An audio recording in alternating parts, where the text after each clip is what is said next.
Welcome back to my YouTube channel Innovative JK Classes. Guys, जैसे कल का video मैंने अपलोड किया था उसमें मैंने 9th क्लास के बच्चों के लिए फिजिक्स का चैप्टर मोशन पढ़ाया था, जिसमें मैंने न्यूमेरिकल सॉल्व करना सिखा दिया था आपको और ट्रिक्स बताई थी कैसे हम टर्मिनोलॉजीज याद रख सकते हैं, एसआई यूनिट्स कैसे हम डिराइव करते हैं, किसी का भी निकालते हैं। तो आज का हमारा टॉपिक रहेगा 10th क्लास के लिए लाइट, जो कि 10th क्लास के लिए बहुत ही ज़्यादा इंपॉर्टेंट है। ठीक है गाइज, तो आज हम पढ़ेंगे लाइट के चैप्टर में जो कि इंपॉर्टेंट टॉपिक्स है वो पढ़ेंगे और कुछ फॉर्मूलाज भी देखेंगे। So guys let's get started. तो गाइज लाइट होता क्या है? लाइट वो पता है, ये सबको पता है लाइट क्या होता है। लाइट होता है वैसी कुछ एनर्जी टाइप की होती है जिससे हमें क्या होता है, जिससे हम ऑब्जेक्ट्स को देख पाते हैं। हमारे अराउंड जो भी ऑब्जेक्ट्स होते हैं, जो भी चीज़ें होती हैं, उनको हम देख पाते हैं just because of light. Light की वजह से हम उनको देख पाते हैं। ये क्या होता है, इट्स काइंड ऑफ ऐसा नेचुरल एजेंट है जो हमें करता है, स्टिमुलेट करता है हमारी साइट को, सो दैट जो हमारी चीज़ें अराउंड अस हो, मतलब हमारे साइड में जो भी चीज़ें होती हैं हमारे आसपास, वो हमें विजिबल हो जाए, वो हमें दिख जाए। तो गाइस अब क्या होता है, जो लाइट हमें दिखती है चीज़ें, हम we are able to see some objects, हम देख पाते हैं ऑब्जेक्ट्स को। उसके लिए क्या होता है, उसके लिए सोर्स ऑफ लाइट बहुत ही ज़रूरी होता है। सोर्स ऑफ लाइट क्या होता है, जैसे कि सन है, मून है, बल्ब है, टॉर्च है, या कोई भी किसी भी टाइप का लैंप होगा। तो क्या होता है, सोर्स ऑफ लाइट होता है जरिया, लाइट का जरिया, मतलब हमें लाइट जहाँ से मिलती है। तो जैसे सन है, सन मून, ये सारे सन मून स्टार्स, इनसे भी थोड़ी थोड़ी लाइट आती है। सन से तो बहुत ही ज़्यादा आती है, मून से भी लाइट आती है, स्टार से भी आती है। तो ये क्या होता है, दिस इज नेचुरल, ये नेचुरल सोर्स ऑफ लाइट होते हैं। और वो बल्ब, टॉर्च, लैंप होते हैं आर्टिफिशियल सोर्सेज ऑफ लाइट। ठीक है, तो सोर्स ऑफ लाइट की वजह से ही जो इंसिडेंट, मतलब लाइट इससे निकलती है, इमर्ज होती है इससे लाइट, ये कुछ लाइट छोड़ता है, वही फिर उस ऑब्जेक्ट पे पड़ती है, जो चीज़ पे गिरती है, जो चीज़ हमें दिखती है। फिर क्या होता है, फिर वो वही लाइट हमारी आंखों तक पहुंचती है और हम चीज़ों को देख पाते हैं। तो गाइस इसमें टॉपिक है रिफ्लेक्शन। रिफ्लेक्शन क्या होता है, देखिए, अगर हम फॉर इंस्टेंस एक सिंपल सा मिरर लेंगे, इस पर क्या होगा, एक सोर्स ऑफ लाइट है सन। ठीक है, सन से क्या हुआ, सन से रे निकली, तो सन की किरणें निकलती है, हमें पता सूरज की किरणें होती हैं, वो निकल गई इससे, वो स्ट्राइक हो गई इस पॉइंट पे, इस मिरर पे गिरी। ठीक है, तो ये लाइट जो कि सोर्स ऑफ लाइट से निकलती है, उस लाइट को, उस रे को इंसिडेंट रे कहते हैं। ठीक है, जो कि सोर्स ऑफ लाइट से निकलती है। अब क्या होता है, जब ये किसी भी ऑब्जेक्ट पे पड़ी, हमें इस टाइम ऑब्जेक्ट क्या लिया है, मिरर लिया है, प्लेन मिरर लिया है। तो इस ऑब्जेक्ट पे जब ये पड़ी, जिस पॉइंट पे ये स्ट्राइक होती है, जिस पॉइंट पे ये गिरती है, टच करती है इस ऑब्जेक्ट को, उस पॉइंट को कहते हैं पॉइंट ऑफ इंसिडेंस। ठीक है, तो फिर क्या होता है, ये मिरर क्या करता है, ये मिरर उसको रिफ्लेक्ट करता है, वापस भेजता है उसको इन अदर डायरेक्शन। ठीक है, तो ये जो वापस जाती है, जो रिफ्लेक्ट होती है, उसको हम रिफ्लेक्टेड रे बोलते हैं। ठीक है, जो कि मिरर इंसिडेंट रे, ये इंसिडेंट रे ही होती है लेकिन दूसरी डायरेक्शन में जाती है, वापस भेजी गई होती है, तो इसको रिफ्लेक्टेड रे कहते हैं। अब इस प्रोसेस को अच्छे से समझने के लिए कुछ लॉज भी आते हैं इसमें, वो समझने के लिए हम क्या करते हैं, हम एक इमेजिनरी लाइन ड्रॉ करते हैं जो कि परपेंडिकुलर डालते हैं हम, जिसको हम नॉर्मल कहते हैं। ठीक है, ये हम खुद ड्रॉ करते हैं। ये हमने कर लिया ड्रॉ नॉर्मल। तो इससे क्या हुआ, ये जो नॉर्मल है, इसने क्या किया, इसने दो हिस्से किए, जो इंसिडेंट रे और रिफ्लेक्टेड रे है, इसने इन दोनों के साथ अपने अपने एंगल्स बना दिए। ठीक है गाइस, तो अब क्या होगा, जो ये एंगल बन गया यहाँ पे, इंसिडेंस जो इंसिडेंट रे थी और नॉर्मल थी, इसके बीच में एक एंगल बन गया, that is angle of incidence and denoted by I. तो दूसरा है नॉर्मल और रिफ्लेक्टेड रे के बीच में जो ये एंगल बनता है, इसको हम एंगल ऑफ रिफ्लेक्शन कहते हैं, जिसको हम आर से डिनोट करते हैं, स्मॉल आर से। ठीक है गाइस, तो हमें क्या पता चला, हमें इस चीज़ से क्या पता चला कि इंसिडेंट रे, नॉर्मल और रिफ्लेक्टेड रे एक ही प्लेन पे लाई कर रही है, एक ही प्लेन पे है, ये एक ही जगह पे है ये। ठीक है, तीनों एक ही जगह पे है, तो इसको बोलते हैं, ये बनता है हमारा फर्स्ट लॉ ऑफ रिफ्लेक्शन। ठीक है, incident ray, normal and reflected ray lie on the same plane. Second क्या बनता है, जो ये वाला एंगल और ये वाला एंगल होता है, जो नॉर्मल बनाता है इंसिडेंट रे के साथ और रिफ्लेक्टेड रे के साथ, वो दोनों एंगल्स इक्वल होते हैं, that is angle I is equal to angle R, तो which becomes R second law of reflection. So हो गया, हमें पता चल गया फर्स्ट लॉ ऑफ रिफ्लेक्शन क्या होता है, सेकंड लॉ ऑफ रिफ्लेक्शन क्या होता है। नाउ हम देखते हैं कि हमें जैसे सोर्स ऑफ लाइट से लाइट आती है, वो किसी पॉइंट पे गिरती है, फिर क्या होता है, फिर एट द एंड इसकी इमेज बनती है, हम देख पाते हैं, तो इमेज को ही हम देख पाते हैं। तो क्या होता है, जहाँ पे लाइट रेज मीट करती है, जैसे लाइट रेज होती है, जहाँ पे ये मिलती हैं, उस पॉइंट को एक, उस पॉइंट जो होता है, उस पॉइंट पे क्या बनती है, इमेज बनती है। ठीक है, इमेज बनती है जहाँ पे लाइट रेज मीट करती है। दूसरा होता है लेटरल इन्वर्जन। आपने देखा होगा शीशे में जब खुद को देखते हैं हम, हमारा जो राइट साइड होता है, राइट हैंड होता है हमारा, वो इमेज का लेफ्ट हैंड बन जाता है। सिमिलरली हमारा लेफ्ट हैंड इमेज का राइट हैंड बन जाता है। तो इसको क्या कहते हैं, इस प्रोसेस को क्या कहते हैं, lateral inversion. So lateral inversion is the phenomenon of left side appearing as right side and right side appears as left side on reflection। Reflection पे ऐसा होता है, तो दिस इज लेटरल इन्वर्जन। अब नेक्स्ट टॉपिक जो है हमारा, वो है रिफ्रैक्शन। रिफ्रैक्शन क्या होता है, bending of light when it travels from one medium to another. देखिए, आपको मैंने बोला रिफ्लेक्शन की बात की, तो एक ही मीडियम, एक ही, जैसे हवा होती, एयर होता है, एयर में एयर की बात करें तो ये आसपास जो भी था ये एयर था, तो only one medium was there. ठीक है, ये यहाँ से गया, यहाँ से वापस भेज दिया इसको, इससे एयर में ही सब कुछ किया, एयर था, मीडियम एयर था जिसमें ये हो रहा था, तो ये आया भी इसी में, गया भी वापस इसी में। ठीक है, तो इसको दूसरे मीडियम में ट्रैवल करने की, जाने की ज़रूरत नहीं पड़ी। लेकिन रिफ्रैक्शन में क्या होता है कि जब ये ट्रैवल करता है, इसको ट्रैवल करना पड़ता है। इसमें दो मीडियम्स है, जैसे ये लिया है हमने, ग्लास लिया है, ये पहले ग्लास में था और दूसरा वाटर है। अब जब ये ग्लास किसी सोर्स से इंसिडेंट होगी लाइट, ठीक है, पड़ गई इस ग्लास की सरफेस पे, ठीक है, अब इसको जाना है वाटर में, तो वाटर में ये रिफ्लेक्ट नहीं होगा, ये वाटर के अंदर जाएगी, तो ये बेंड हो रही है, ठीक है, ये टेढ़ी हो रही है, ये लाइट, सॉरी रे क्या होती है, ये हिल रही है, टेढ़ी हो रही है ये रे, तो इसको बोलते हैं रिफ्रैक्शन, जिसमें क्या होता है, दो मीडियम्स होते हैं, ठीक है, और सोर्स ऑफ लाइट से लाइट जब पड़ती है एक मीडियम में जाती है, फिर दूसरे मीडियम में जाती है, तो बेंड होती है। ये बेंड हो सकती है, नॉर्मल भी बनाते हैं, ऐसे ही हम इसमें नॉर्मल के साथ बेंड हो सकती है, अवे फ्रॉम नॉर्मल और नियर टू नॉर्मल, ठीक है। आप देखिए इसमें इंसिडेंट रे, इसको भी इंसिडेंट रे ही कहेंगे, इसको भी नॉर्मली कहेंगे। इसका क्या होगा, that was reflected ray, it is refracted रे। क्यों रिफ्रैक्टेड रे, क्योंकि ये रिफ्रैक्शन हो रही है, so it will be refracted रे। अब रहेगा वेलोसिटी ऑफ लाइट। देखिए ये कुछ टर्मिनोलॉजीज है विच विल कम अक्रॉस किसी भी न्यूमेरिकल में, तो आपको दिख जाएगा, तो आपको ये उस टाइम सॉल्व करना होता है, तो मैं आपको ये क्लियर कर रही हूँ। वेलोसिटी ऑफ लाइट क्या होता है, पहली बात वेलोसिटी मैं आपको कल के टॉपिक में पढ़ा चुकी हूँ। अगर आपने वीडियो मेरा कल वाला ना देखा हो तो मैं डिस्क्रिप्शन में लिंक दे दूंगी, आप वहाँ से देख सकते हैं। तो वेलोसिटी ऑफ लाइट होता क्या है, वेलोसिटी ऑफ लाइट है कि किस स्पीड से लाइट ट्रैवल करती है, चलती है, लाइट की स्पीड क्या होती है, मतलब कितनी ये जगह तय करता है, कितने टाइम में, दैट इज वेलोसिटी। लेकिन वेलोसिटी में क्या है, वेलोसिटी में हम डायरेक्शन को भी ध्यान में रखते हैं, क्योंकि velocity is itself speed plus direction. So velocity of light in free space क्या होता है, न्यूमेरिकल्स में क्वेश्चन आता है, वहाँ पे कहीं न्यूमेरिकल्स ऐसे होते हैं जिनमें दिया होता है, कहीं में दिया नहीं होता है। सो ये होता है 3 × 10⁸ मीटर पर सेकंड के बराबर। मीटर पर सेकंड मैंने बताया आपको, ऐसा यूनिट कैसे निकालते हैं हम, वो भी आपको कल वाली वीडियो में मैंने दे चुकी हूँ, मैं वो देख सकते हो आप वहाँ से। और इसको हम सिंबल जो डिनोट करता है दैट इज सी, हम सी सिंबल से इसको डिनोट करते हैं। अब क्या आता है, अब आता है रिफ्रैक्टिव इंडेक्स। रिफ्रैक्टिव इंडेक्स क्या होता है, ये रेशियो होता है किसका, velocity of light in free space to the velocity of light in medium, ठीक है, किसी भी मीडियम में। अब देखिए सी से डिनोट करते हैं, तो सी किसके बराबर होगा, सॉरी रिफ्रैक्टिव इंडेक्स को किससे डिनोट करते हैं हम, एन से डिनोट करते हैं, और म्यू से डिनोट करते हैं हम। ये किसके बराबर है, रेशियो है, तो बीच में ऐसे आएगा, रेशियो है किसका, velocity of light in free space, वो किसके बराबर है, वो हम डिनोट करते हैं सी से। Velocity of light in any medium that would be V, तो mu is equal to C by V और N is equal to C by V, this is refractive index. ऐसे हम रिफ्रैक्टिव इंडेक्स को find करते हैं। For instance हमें distance दी होगी, टाइम दिया होगा, हम पहले वेलोसिटी निकाल सकते हैं मीडियम की, फिर ऊपर वाला तो पता ही है हमें, दैट इज 3 × 10⁸ मीटर पर सेकंड, तो इनको डिवाइड करके हम रिफ्रैक्टिव इंडेक्स भी निकाल सकते हैं।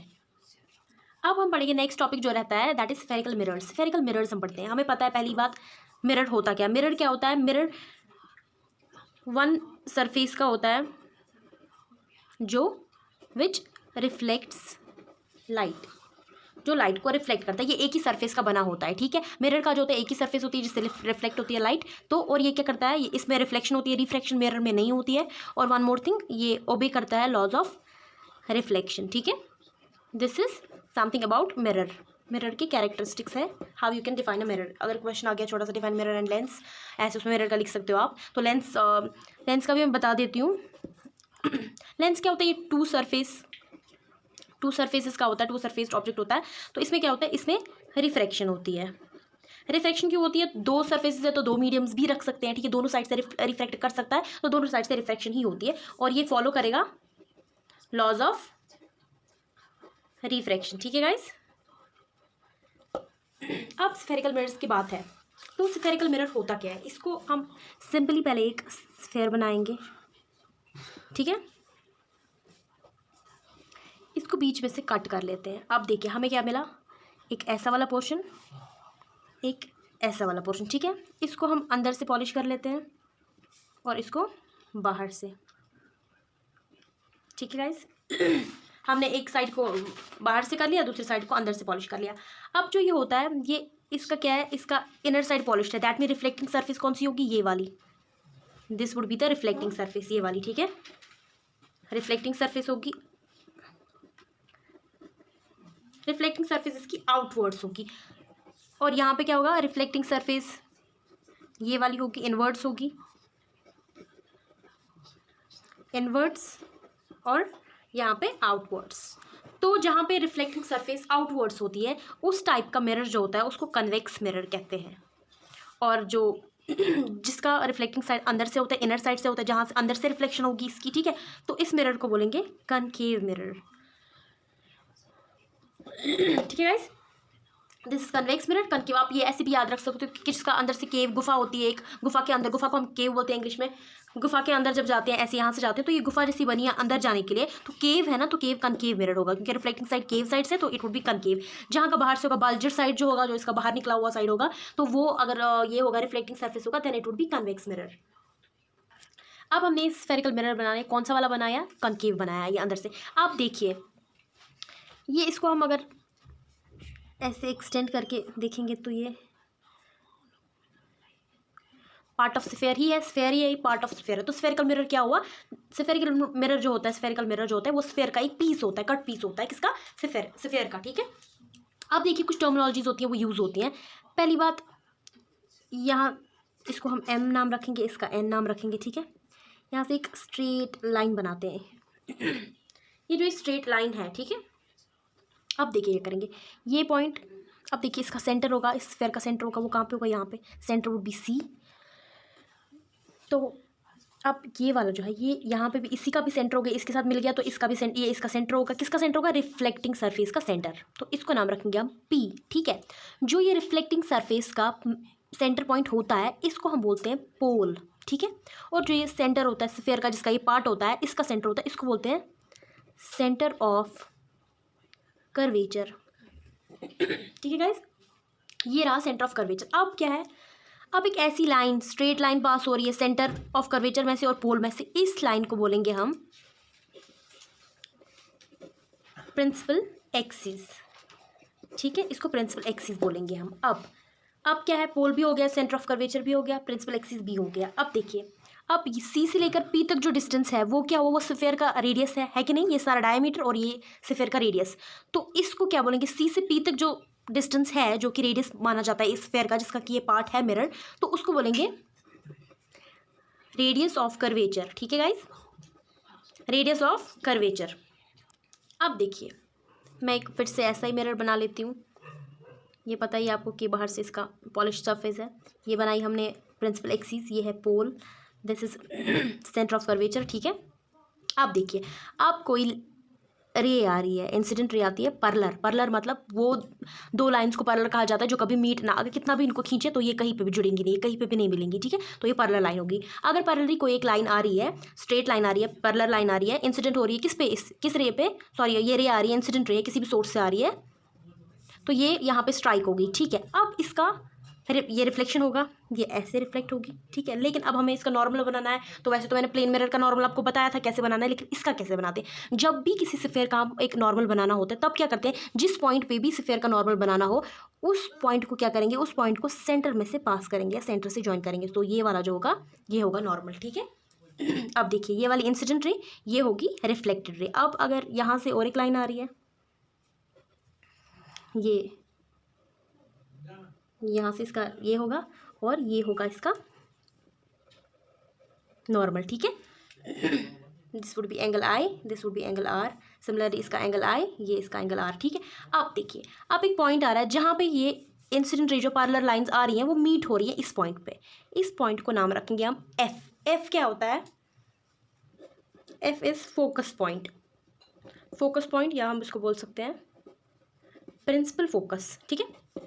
वो पॉइंट जहाँ पे क्या होता है, रेज जो आती है पैरेलल आती है, किसके पैरेलल आती है, प्रिंसिपल एक्सिस के पैरेलल आती हैं, इसके स्ट्रेट में आती हैं, वो फिर मीट करती हैं, मिलती हैं कहाँ पे, पॉइंट पे, जिस पॉइंट को हम फोकस नाम रखते हैं, या बोल सकते हैं सिमिलरली बोल सकते, या इसको सिंपल बोल सकते हैं, सिंपल वर्ड्स में इसको हम प्रिंसिपल फोकस भी बोलते हैं। और ये जो फोकस से लेकर प्रिंसिपल फोकस तक ये लेंथ रहेगी, इसको हम फोकल लेंथ बोलेंगे, ठीक है। अब देखिए, अब मैंने और एक मिरर बना लिया है, ठीक है। यहाँ पे ये इंसिडेंट रे यहाँ से आई, किसी भी सोर्स से आई होगी, ठीक है। आई इंसिडेंट यहाँ पे स्ट्राइक करा, इसने रिफ्लेक्ट होगी इन दिस वेरी डायरेक्शन, ठीक है। यहाँ से भी और एक इंसिडेंट रे रख दी हमने, ये रिफ्लेक्ट होगी, एंड दिस इज नॉर्मल, जो मैंने बोला आपको नॉर्मल कैसे डालते हैं एक स्फेरिकल मिरर पे, ठीक है। अब देखिए हम नेम करेंगे इनको, this would be P and this is this is centre of curvature C, और ये एम एन रखेंगे इसका नाम, और ये जो पॉइंट है जहाँ पे ये रेज मीट होती हैं this is F, that is focus, ठीक है। अब ये जो है यहाँ पे इमेज बन गई हमारी, ठीक है। ये क्या था, ये थी ऑब्जेक्ट, ठीक है, ये था ऑब्जेक्ट और ये है इमेज, ठीक है। अब देखिए गाइस, ऑब्जेक्ट से लेकर मिरर के रिफ्लेक्टिंग एंड तक जो ये सरफेस है, इसको क्या बोलेंगे, कौन सी डिस्टेंस है, ऑब्जेक्ट की डिस्टेंस है मिरर से, तो इसको यू से डिनोट करेंगे। अब देखिए जो हमारी ये इमेज बन गई, इमेज से लेकर रिफ्लेक्टिंग सरफेस तक ये जो डिस्टेंस है वो किसकी डिस्टेंस होगी, इमेज की डिस्टेंस होगी, denoted by we.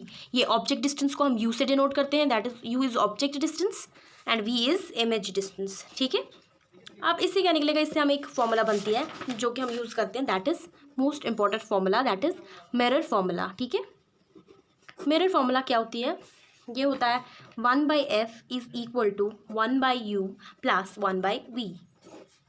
This is the mirror formula. अब देखिए f क्या है, f है फोकल लेंथ, ठीक है, u क्या है object distance, v is image distance. अब अगर इन सब में से, इन तीनों में से हमें कोई भी दो दिए होंगे तो हम आराम से एक वाला निकाल सकते हैं। अगर u दिया होगा, v दिया, जिसमें मैंने आपको इक्वेशन ऑफ मोशंस में भी दिखाया कि रिलेट करना होता है जो क्वांटिटीज दी होती हैं, सिमिलर वेज में ऐसे यहाँ पे भी ऐसा ही सीन होगा कि इफ f इज गिवन तो आप u और v फाइंड कर सकते हो, sorry if f is given u is given आप v फाइंड कर सकते हो। सिमिलरली अगर v दिया होगा, u दिया होगा, f फाइंड कर सकते हो। सो अगर आपको इन तीनों में से कोई भी फोकल लेंथ ढूंढनी होगी, फोकस का ढूंढना होगा, कुछ इमेज डिस्टेंस, ऑब्जेक्ट डिस्टेंस ढूंढना होगा, तो आप इस फॉर्मूला से वो डिराइव कर सकते हो। So guys this is all for now. आज मैंने आपको बता दिया है, रिफ्लेक्शन पढ़ा दिया मैंने आपको, रिफ्रैक्शन पढ़ा दिया, लेटर इन्वर्जन पढ़ा दिया, लॉज पढ़ा लिया आपको मैंने, इंडेक्स पढ़ा दिया, रिफ्रैक्टिव इंडेक्स पढ़ा दिया मैंने आपको, और मिरर फॉर्मूला भी आपको डिराइव करनी सिखाई कि हम कैसे ये किस किस का क्या क्या नाम होता है और कैसे हम वहाँ पे दिखाते हैं, कैसे इसको प्लेस करते हैं, लोकेट करते हैं मिरर पे। ठीक है, पी पॉइंट, प्रिंसिपल एक्स पे सारी टर्मिनोलॉजीज भी मैंने आपको बता दी हैं। तो अगर आपको मेरा वीडियो पसंद आया हो, प्लीज़ लाइक, शेयर और सब्सक्राइब करना ना भूले, और बेल नोटिफिकेशन भी आप कर सकते हो, वहाँ पे प्रेस कर सकते हो सो दैट नोटिफिकेशन मिले। और वन मोर थिंग, मैंने जो कल का वीडियो रखा हुआ था, जिसमें मैंने SI यूनिट्स को डिराइव करना सिखा दिया आपको, उसका मैंने डिस्क्रिप्शन बॉक्स में मैंने उसका लिंक डाल दिया है, आप वहाँ पर देख सकते हो, आप उस पर क्लिक करके वो वीडियो भी देख सकते हो। सो गाइज लाइक शेयर करना ना भूले, और प्लीज़ मुझे कमेंट करके बोल दीजिएगा कि अगर आपको कुछ और जानना है यहाँ तक। और मैं पार्ट 2 कर रही हूँ जल्दी, इसका अपलोड कल करूंगी, इसका अपलोड में पार्ट 2, जिसमें मैं आपको बाकी सारी चीज़ें बोलूँगी जो कि है लेंस फॉर्मूला है और मैग्निफिकेशन है, वो सारे कुछ इंपॉर्टेंट टॉपिक्स हैं जो मैं आपको कल सिखा दूंगी, और हो सके तो मैं कुछ न्यूमेरिकल्स भी सॉल्व करना सिखा दूंगी आपको। So guys thank you so much for watching this video, और लाइक और शेयर ज़रूर करें। Thank you so much.